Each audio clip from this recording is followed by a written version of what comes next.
Good afternoon, everybody. Welcome to the Local Government Commission's latest Lunch and Learn, Home Rule in Pennsylvania, Procedures and Pitfalls.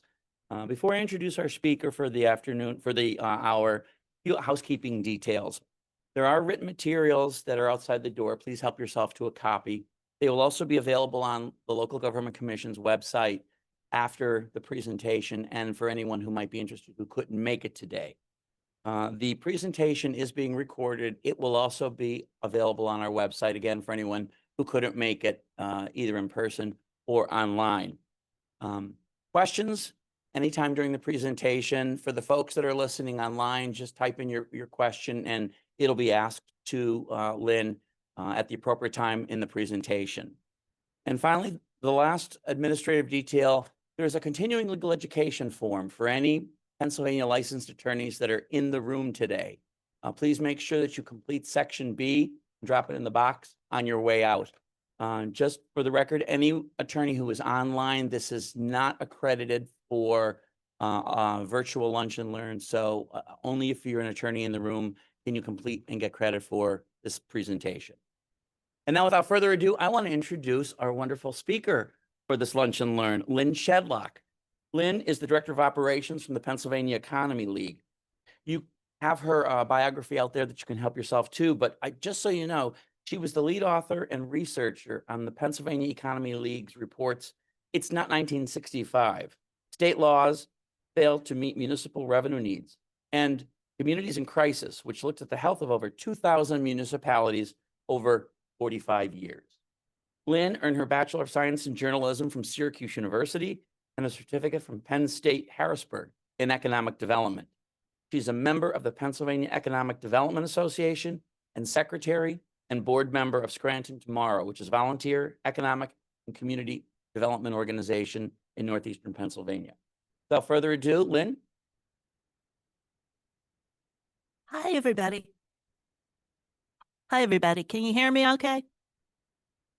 Okay, so we're going to talk about home rule. And I know that you are all excited. I personally am excited because this is one of my favorite topics, because in case you haven't noticed, I am a local government geek. I don't know a lot about a lot of things. This is the one thing I actually know some stuff about. So let's get moving. We're going to start with our organization, the Pennsylvania Economy League. We are a nonprofit, nonpartisan public policy organization. We've been around since the Great Depression, and we are coming up on our 90th birthday. We focus on three things, three pillars: civic education. We do events and such. Technical assistance, which we offer to a variety of local governments, including, since we're in Harrisburg, we were involved with Harrisburg's Act 47 plan. And then the last pillar is independent research. And the whole idea is we believe healthy local governments foster a healthy economy. So, no. Okay. Home rule basics. Home rule transfers the basic authority of how you act in municipal affairs from the municipality to the state. So literally, it's make your own rules at home. And we talk about it in terms of a local constitution. The charter actually serves as the constitution for the new municipality. They are not bound by state codes in certain respects. So the timeline for this process is 18 to 20 months from the time that voters approve the initial ballot question to when it comes back up on the ballot as a proposed new home rule charter. The reason you get an extra 2 months is if you decide to go for districts. It is a complex process. You do have commissions, I guess, to try and do it on their own. But remember, they're writing essentially what is a constitution. So usually you need some sort of assistance, whether it's a solicitor, a consultant, or both. So why home rule? Because every community is unique. It permits a lot of flexibility in terms of your government structure, and it offers the opportunity to modernize your local government. You can change or eliminate government officials. You can adopt professional management, reduce or expand the legislative branch, improve your fiscal procedures, increase tax flexibility, increase transparency, increase citizen participation, lots of stuff that you can change. And we'll get into what that looks like. Okay, why is there more increased interest in home rule? Home rule has been around for a long time. It's been around since at least the 70s. And I don't know exactly when it was implemented, but started in the 70s. This slide is a whole presentation in and of itself, but I will run through it. The main reason that more communities are looking for home rule right now is because of tax flexibility. Municipalities in Pennsylvania are generally over-reliant on property taxes. However, property taxes are usually the only tax that municipalities can raise. In some counties, and I have had our last 4 communities were in this situation where the assessment is incredibly old. In one case, it dates to 1958. And the municipalities are at their cap of their property millage. They're at their 30 mil general purpose cap. They're also at their cap for their Act 511 taxes. So where are they supposed to go? They can get another 5 mils from a judge, and they can make use of special purpose millage, but after that, they're in trouble. And the other point is when a municipality gets in that situation where they're bumping up against their limit, very often the millage itself, what you get for a mill is very low. We have seen, I recently had a community that is 27.9 mils and they get $22,000 a mill. So even if they add those extra couple mils, what's that going to give them? That's not even going to give them a whole person. So municipalities are looking for other ways to raise revenue. The other thing with property tax revenue, it's generally flat, right? Because of the assessment situation, whereas expenditures are growing. Based on our boots on the ground and our research, the most productive tax for municipalities is the earned income tax. However, the earned income tax is capped by Act 511. One way to escape that cap is through home rule. And we have seen communities that have increased their earned income tax, not by that much, who vastly improve their financial situation.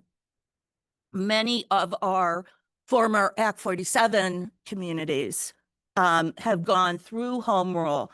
A lot of them were allowed to increase their earned income tax through Act 47, right? They've come to rely on that revenue.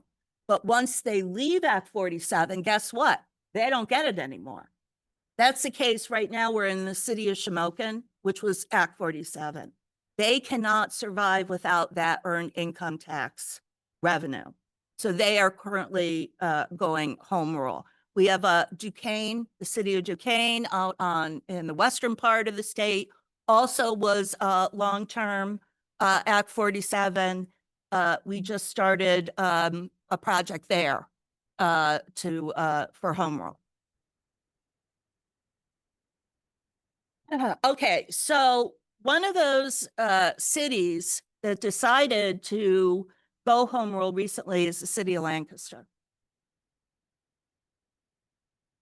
I'm not going to read through all this, but this is from their final report. Okay, and you can see all of the points, all of the things that they did in their home rule charter. Lancaster approved their home rule charter last November. We worked with them on this. The mayor of Lancaster was the one who started this process. She started it specifically for the tax flexibility. The city of Lancaster has had recent assessments, but it is not in a good position in terms of its property tax. It has raised property tax continually over the last 10 years.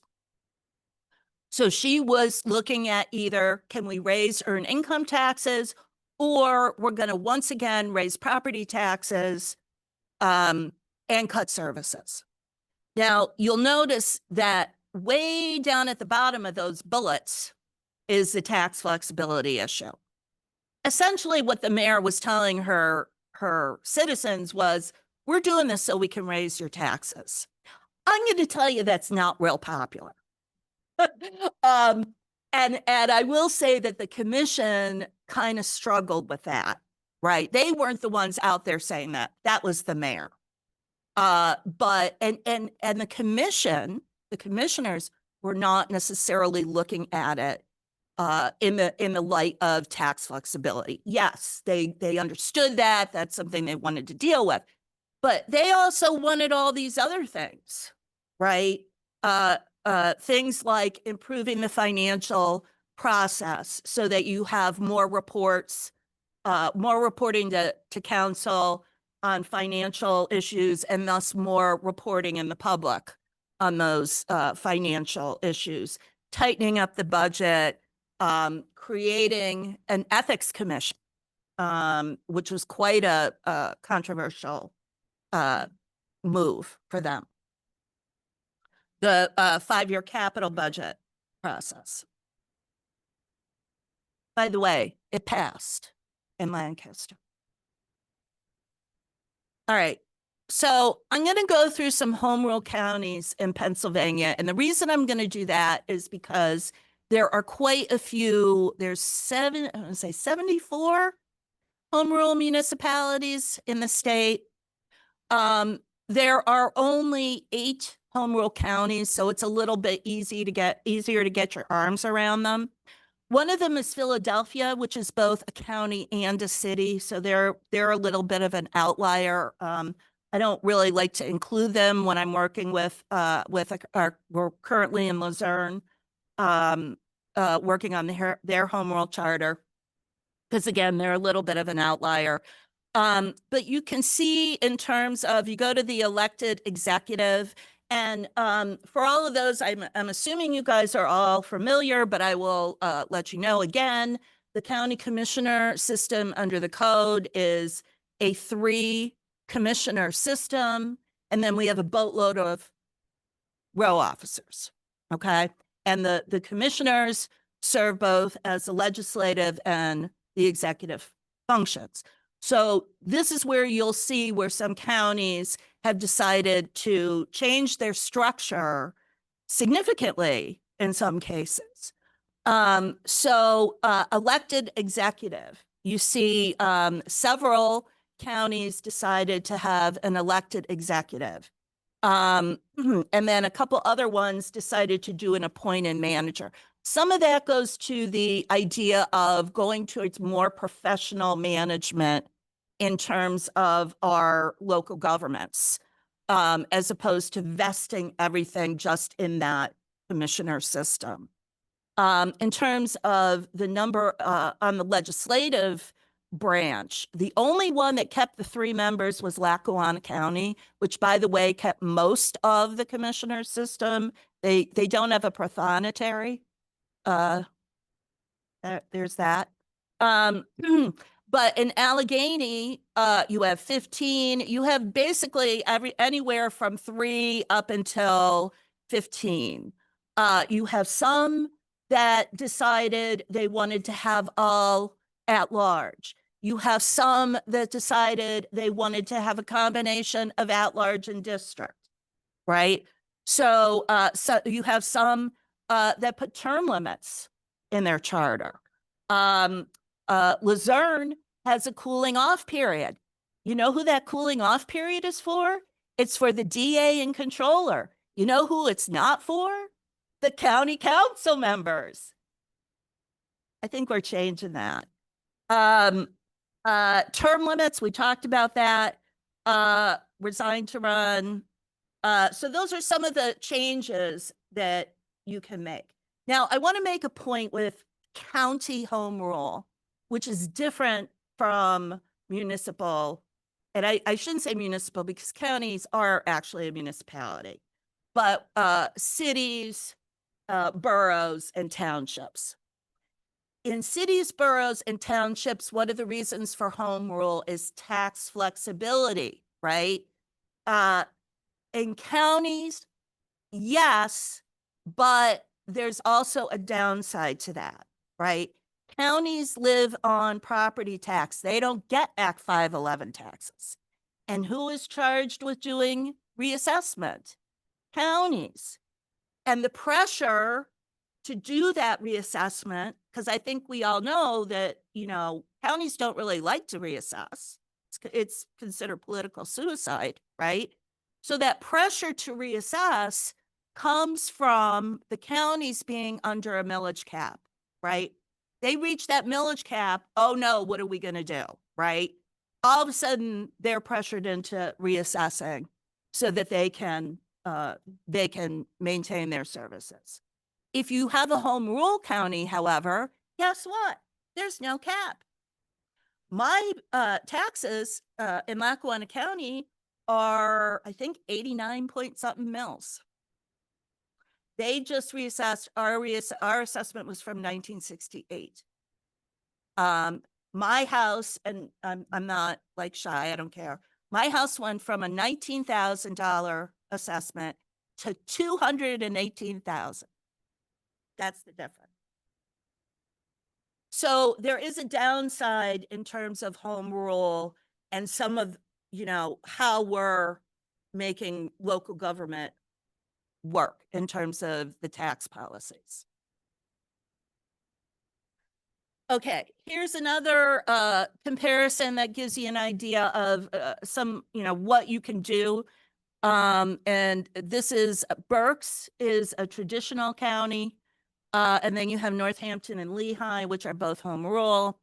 You can see in Berks the plethora of elected officials, and then how they're reduced over in Northampton County and Lehigh County.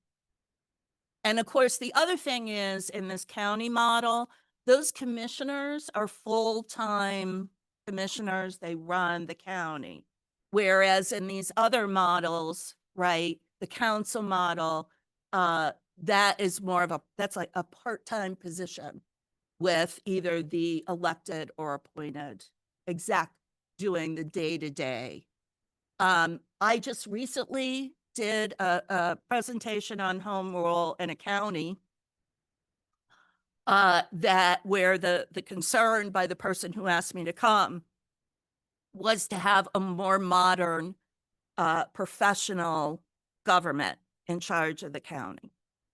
That's one of those good government reasons to go home rule, which is also a thing. The idea that you can craft a more responsive system. You can put in a council that is more meets your needs. Maybe don't need a 9-member council in your 1,200 person borough, right? You can make all of those kinds of changes through home rule. So what are the limitations? All right. You can't just do everything. United States Constitution, PA Constitution, uniform state laws, and we're going to take a look at that a little more closely. Here are some of the restrictions in terms of home rule. I want to point you to the tort claims bullet, which probably, I want to say for decades had an E on the end until one of our solicitor friends was like, that's a cake and you need to take the E off. So again, we are not attorneys, but these are your general limits. So what does this mean? Well, if you're a home rule municipality, you're the city of Lancaster, you're home rule, you can't just be like, okay, I'm going to annex my neighbor, right? You can't do that.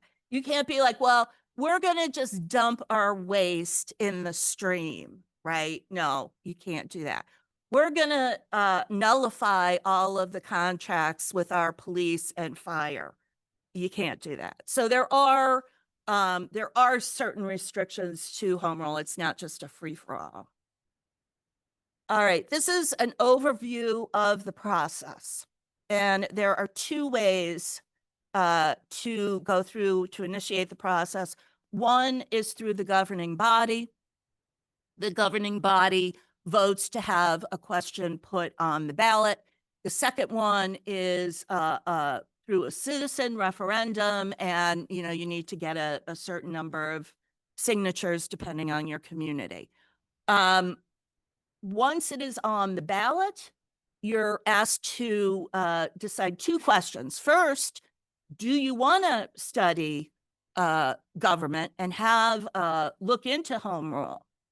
That's the first question. And the way you do that is by creating a government study commission. They're the ones that are going to look into home rule and decide whether or not to create a charter and, in fact, create that charter if necessary. So your first question is, do we want that to happen?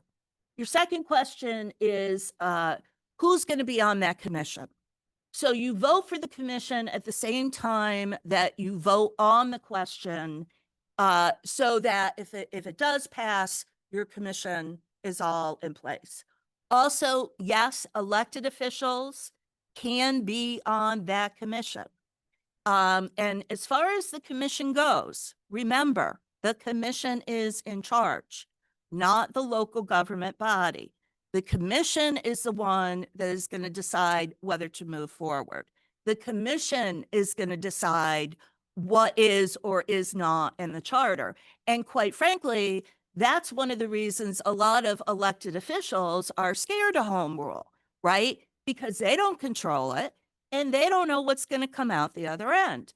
If any of you have read It's Not 1965 Anymore, you will see that I have quoted the mayor of Lancaster saying, Lancaster, saying, we're never going home rule. I'm never going to do that. I don't think we should have to go home rule just to get tax flexibility. And guess what? 6 months later, she started a campaign for home rule. Okay, so once the ballot question is approved, your government study commission starts, and there are two phases. The first phase is when you are going to review your current form of government to see if it meets the needs of your community. What does that look like? It can look like different things for different commissions, right? A lot of times it's, okay, let's talk to our current elected and appointed officials. How are things going? Where are their problems? Where could you see areas for improvement? It also means maybe talking to other home rule communities and how, you went home rule. Have you seen improvements? Sometimes it's things like a lot of what I've been doing in terms of Luzerne, which has a home rule charter, but is currently doing a new look at its charter. And a lot of what I do is providing them with material in terms of comparing. Here's what some of the other charters did when you're considering your issues. So they decide whether or not they want to move forward and take a vote. If they vote not to move forward with a new charter and everything's fine, then it's done. If they decide they want to move forward with a charter, you go into the next phase, which is actually drafting the charter. And that's where the real fun starts. So we've done this numerous times, and there are numerous ways to go about it in terms of drafting. The most recent one that we've been doing has been, they really just wanted to base it off of the third-class city code. And so we basically just kind of took that code and tweaked it a little bit. They're just looking at the tax flexibility. The tax flexibility comes with a charter. You don't have to do anything, right? It's automatic. They just want the tax flexibility. So they did a couple tweaks in their structure that they wanted. The other big thing in terms of the tax flexibility is you cannot put a limit on the rates. However, you can put a limit on revenue collected year over year.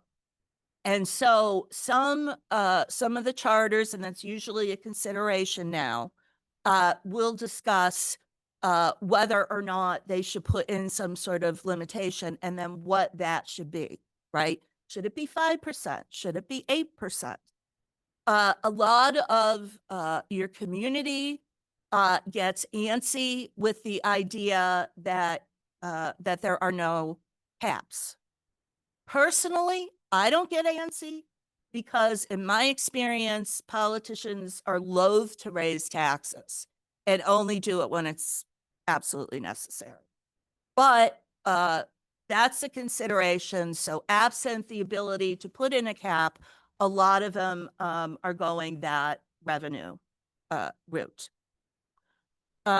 So once they have completed drafting the home rule charter, then they do an education campaign. That's actually part of it. They to convince the public that they should move forward, and then they vote on the charter. And again, so there's 2 votes by the community for the charter. It's up to the residents to approve it. So what's in the charter? Here are the bullets. I don't necessarily need to go through them. Your attorneys, I'm sure this probably all makes sense to you. I'm going to drill into this basic organization of the government a little bit. So here's some of the more fun stuff that you can change, right? Whether you want to have what you want in terms of your council. Do you want an appointed manager? Do you want an elected executive? What do you want in terms of your elected officials? Do you really want to keep the tax collector? Those are all the kinds of things that you get to decide. Terms, qualifications. And then the last one is representation, districts versus at large, or a combination. And so we're going to talk about that district versus at large a little bit. I promised Marty that we would have some conflict. So this is we're getting to some of our conflict.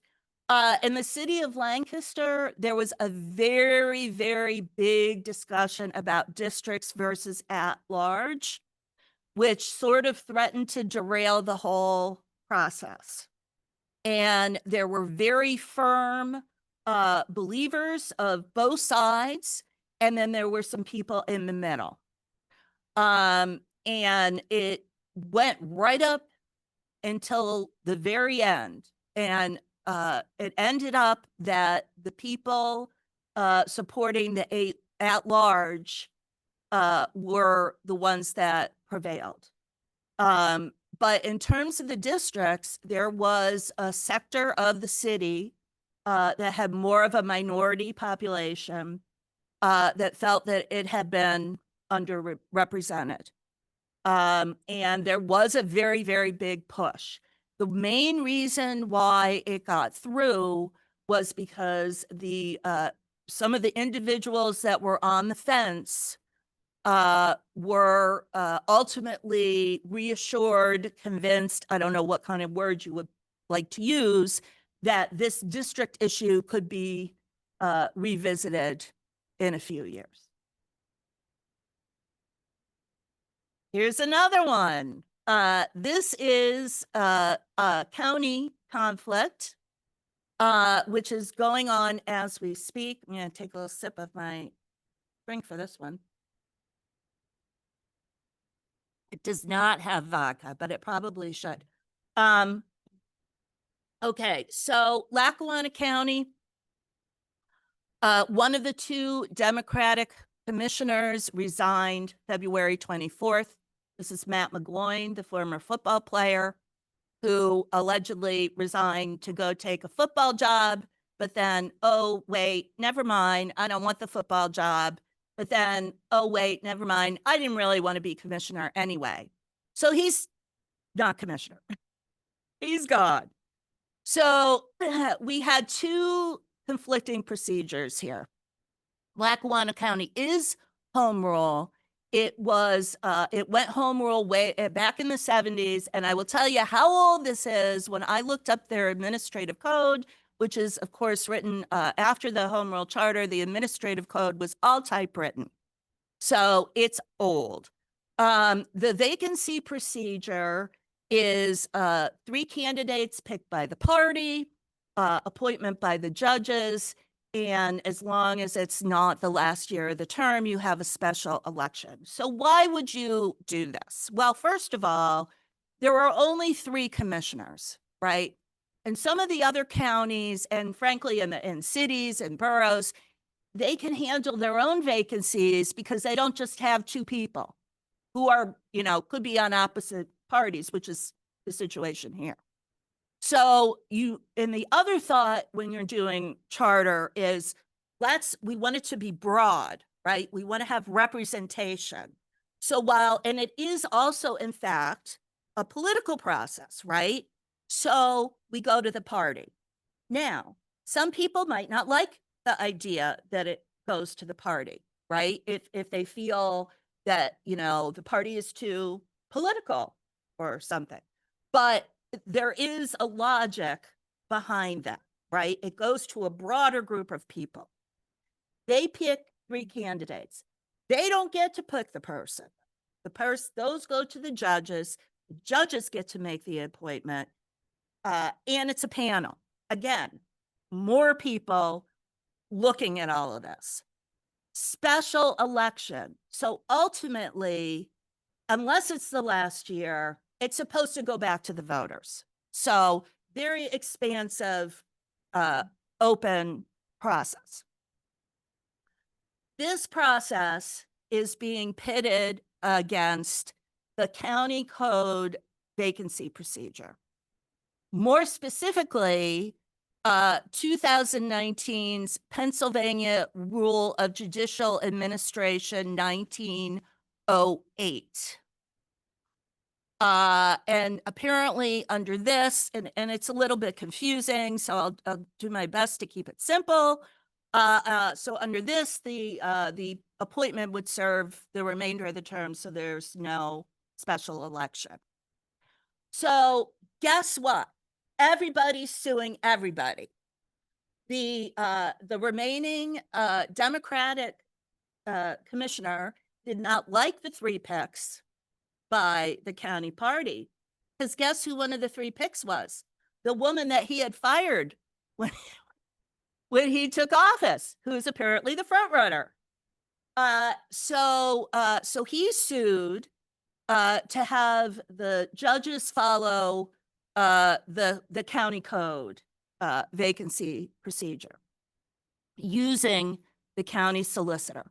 Meanwhile, the minority commissioner, the Republican, is saying, wait a minute, you didn't take a vote on using these resources. I don't agree with that.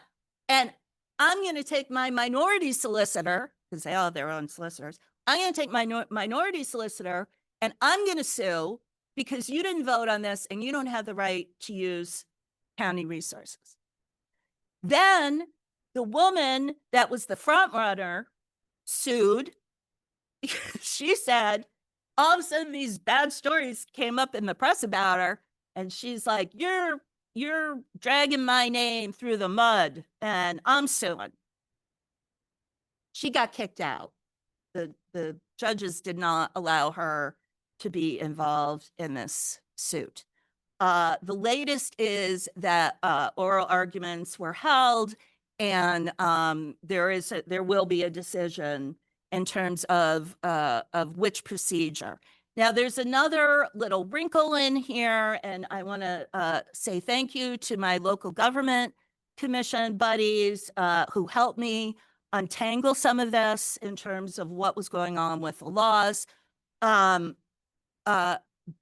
a number of years ago, there was a case where a district attorney was elevated to judge. His first assistant became district attorney, and there was a court case not to have a special election. And guess what? The court ruled in their favor, no special election. So, because I was really puzzled, why aren't we doing the special election part, right? So there was that. Also, there is in the home rule law section that does say that district attorneys are not subject to any sort of a home rule charter vacancy procedure. So it appears that that has been taken to mean that it also does not apply, that it doesn't apply to anyone. We will see how that shakes out. First, we have to get through which procedure we're going to follow and who is going to be appointed. And of course, as we're doing this, the minutes are ticking by in terms of having that commissioner in place. Okay, another home rule charter conflict. This is Luzerne County. This is currently where we are working and where they are looking to update their charter, which is from 2010, I want to say. So in the case of Luzerne County, they are one of only 3 counties in the whole state that have an all-volunteer election board. Now, Luzerne County did this because of corruption, because of past corruption. I'm sure you've probably heard of the Kids for Cash case up there, and and there was other stuff. It wasn't just the Kids for Cash.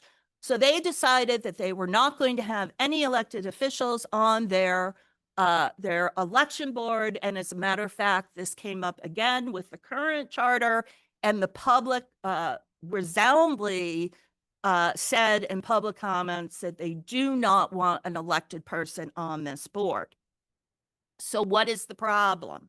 The problem is that the election board is given all kinds of stuff to do, duties, authorities, powers under the election code that you might not want to give to a volunteer board, like personnel and buying election machines and budgeting and that sort of thing. And so currently in the Luzerne charter and in the administrative code, those duties are sort of delegated from the board to the election department or bureau or whatever the heck they're calling that. But they are not given to the board, all right?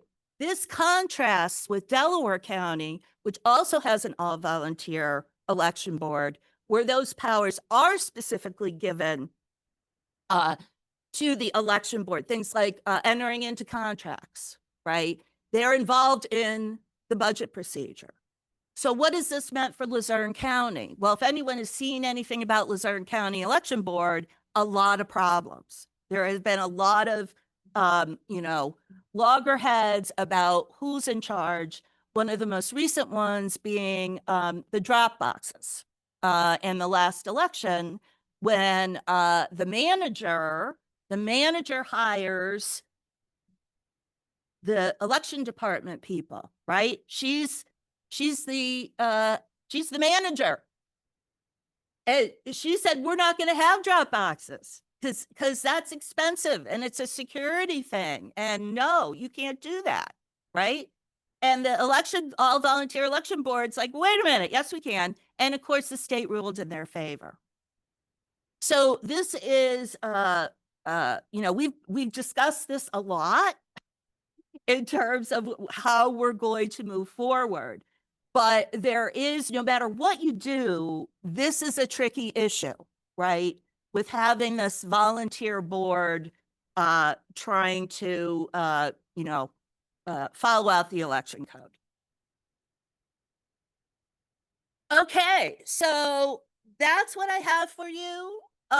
Key points. Home rule charters are a municipality's constitution. A lot of municipalities are turning towards it for tax flexibility. You don't have to reinvent the wheel. You can use the existing codes and such and tweak them. And your charter has to be approved by a majority of voters to be enacted. And that's it. I hope you weren't too bored. Any questions? Yes.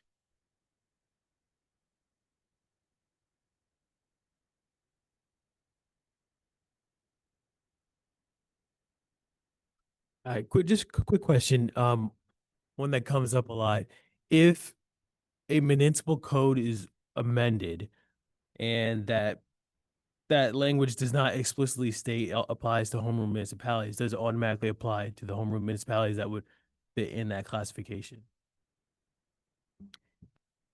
I would say no. Say no, it could be it's not uniform. Would you like a legal buddy for this part? I have a legal buddy. Yeah. I knew you would help me if I needed help. I'm here, legal buddy. Phone a friend, yeah.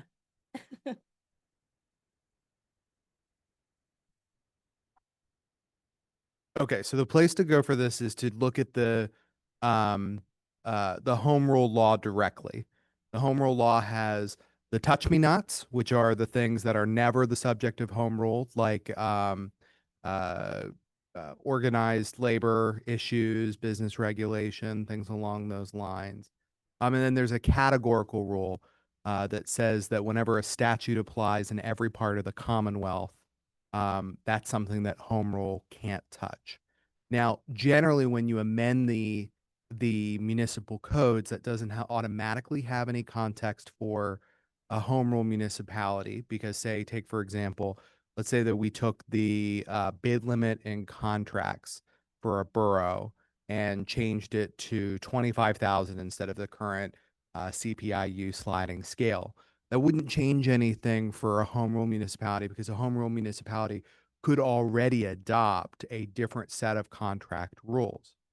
But if there is a new power that's given to a home rule municipality, if there's a new power that's put in one of the codes that is at least questionable for a home rule municipality, there's a decent argument that the home rule municipality can say, at a bare minimum, if we would have had this power but for the adoption of the home rule charter, we should have this power now because the codified municipalities have it. And there's a case in Berks County, Ziegler versus Reading, that had to do with this as to whether or not a home rule municipality could adopt a recycling fee, which is expressed in one of the municipal codes, but was not expressed in, I think, Reading's charter.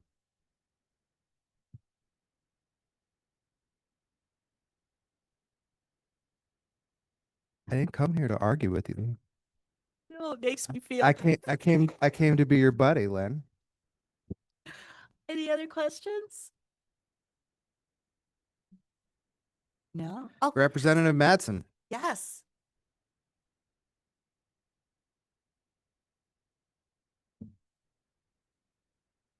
I don't know. Mine's more of a question or a comment. So I represent, or the privilege of representing part of the city of Harrisburg, and jokingly say I'm a recovering city council member on Harrisburg City Council. And as everybody knows, we had a big conversation a few years ago whether or not to enact a home rule charter.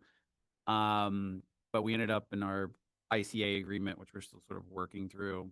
But when I was on council and was researching home rule charters, frankly, I felt a little frustrated as a local elected official because by and large, city residents are fine with their current government structure. I mean, we could have a conversation about whether or not we want a strong mayor system or switch to more of a, not at large council system. But when I talk to city residents, most of them were like, I like the government structure.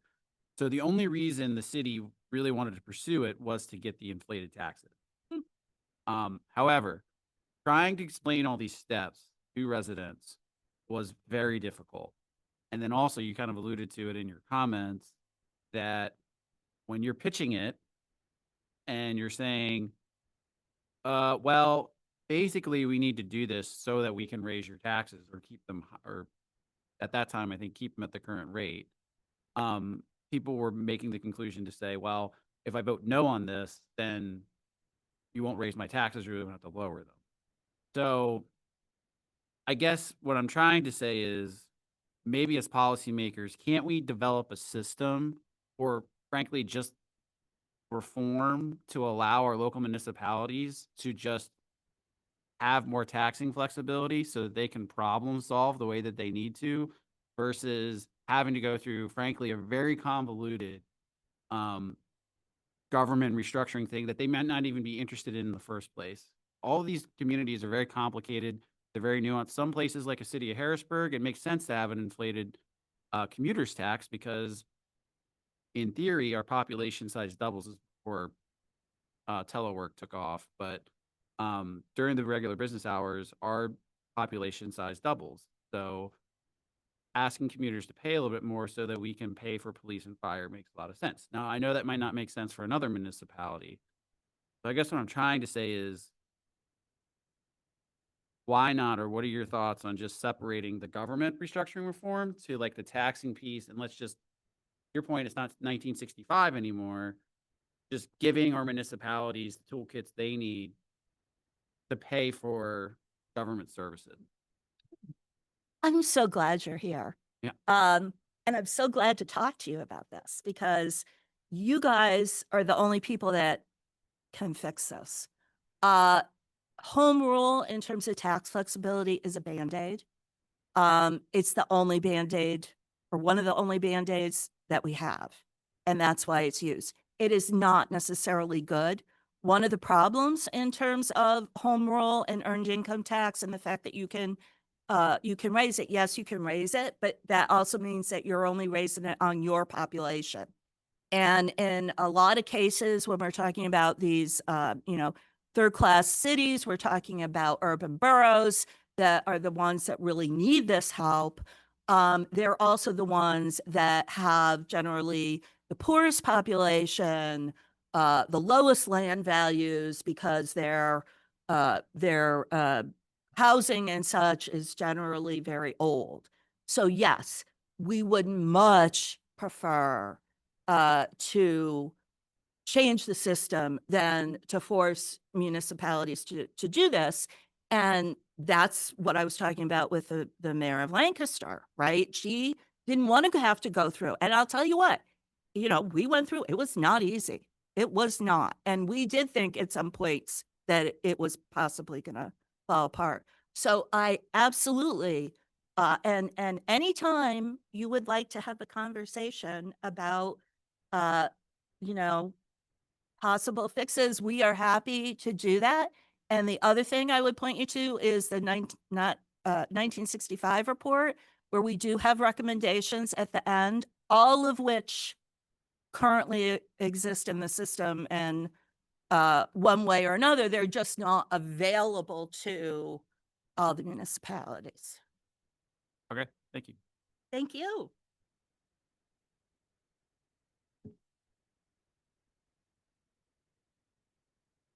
Any other questions? Dave has one. You got to use your microphone, David.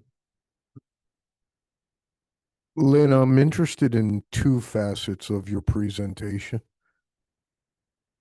I was very interested in increasing resident participation in the enactment and repeal of ordinances, where there is almost a sort of sharing of the legislative function between the governing body and residents through a referenda. Do you see that come up a lot, and have you seen any problems with it? And my second question is in the context of home rule counties. In the elimination of the row offices and making them administrative functions of the county, do we have any metrics on whether or not that has caused problems or has resulted in more efficiency and tax savings for the residents of the county? All right, so I'll address your first question. In terms of the citizen referendum, I mean, people really like that. And it's in a lot of charters. Is it used a lot? I don't know.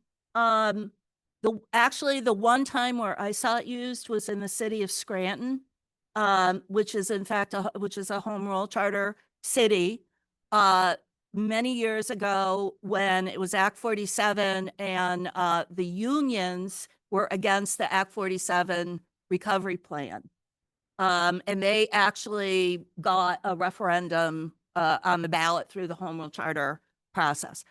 I don't really know how much it's used. That's the only case that I know of, but I know a lot of charters have it in. I would imagine that they would have touch me nots too, like the third class city code where you can't overrule a tax ordinance, you can't overrule Correct. land use. Yes, correct. That's it. That's all. That is all put in there. We just went through this actually in the city of Shamokin in terms of that. In terms of the home rule counties and the row officers, I don't know. I don't have any firm data, you know, one of the research projects that we would really like to do is to get more firm data on the impacts of home rule, because we're asked about it all the time and we don't really have data. You know, we have, you know, kind of what we've seen, right? But we don't have data.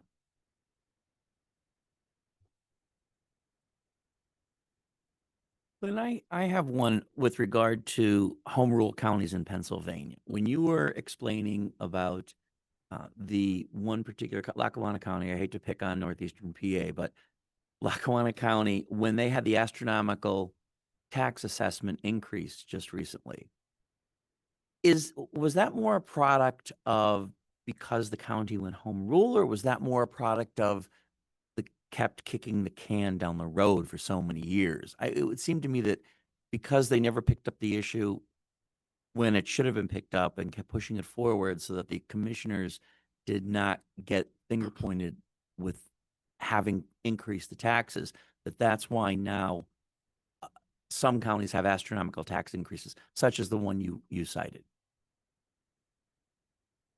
Well, the case law involving the tax rates cap, as you probably know, originated out of Lackawanna County. So, and again, we're at 89 mills. I don't know what the county, you know, the county's got a broad base, so I don't know what they're getting per mill. And I don't know if they would have reassessed earlier if they had had that pressure. That case was in the late 90s, maybe, early 2000s. And, you know, Lackawanna County is complicated. There are a lot of counties that are not home rule that have not reassessed. You know, look at Bucks County. You know, theirs is really old. And so they're able to stay below the cap, like I said, probably because of the broad tax base. To me, that is a reason not to, you know, to be cautious. Because reassessment is such a problem across the state. Yeah.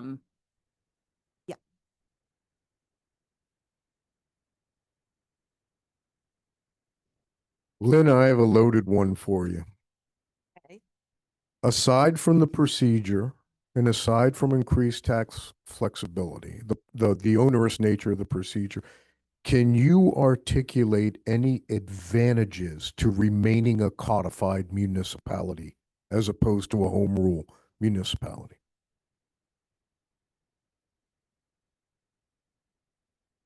Well, that's that's sort of a loaded question, Dave. You can't divorce the process because the process is the process, right? And the process is what makes it so difficult. Yeah, because if they want to stay the same, they just stay the same and they don't have to go through the process. Should everybody be home rule? I don't know. Maybe. I don't have a philosophical I'm gonna tell you, this is Pennsylvania. And I like to think of Pennsylvania as the YOLO state. YOLO. Pennsylvania.